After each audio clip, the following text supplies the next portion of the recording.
ረጅም አውርተን ሁለት ቀን ምናምን ካወራን በኋላ ፍቅሬን ገለጽኩልሽ እኔ ራስ በጣም ነበር ደስ ያለኝ ያው የሴት ወጊዜ ነው እንጂ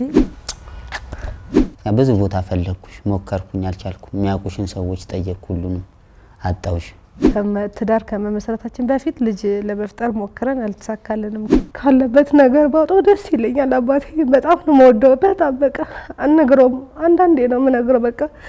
ሳየው ሲከሳብኝ ሲጠቁርብኝ በጣም ነው የሚደብረኝ ለልጄ መስዋዕት መክፈል ያለብኝ ነገር ሁሉንም ለልጄ መስዋዕት መክፈል ነው የምፈልገው ተሽሎት ከሆስፒታል ከወጣ በኋላ በሄድኩ በሳምንቱ ነው ዱባይ የሞተው አሁንም ቢሆን ሲከፋኝ ምንም ብልም እሱ ጋር ነው የሚሄደው ትልቅ ሰው አግብተክ ከናት ጋር ተጋብተክ ቸገራችሁ ዱባይ ድረስ ራሱ የላከችኝ እሷ ነች ማንንም አይደለም ሃይስኩል ላይ ያው ፍንዳታ ስለነበርኩኝ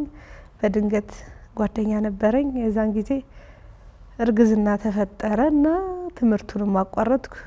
ችግርን ማየት አልፈልግም እና እኔም ባይማኖቴ አንተም ባይማኖትክ ፍቅራችን ጸንተን እኔም ሳንተ ላይ ሳልገባ አንተም የኔ ሃይማኖት ላይ ሳንገባ ተከባብረን መኖር እንችላለን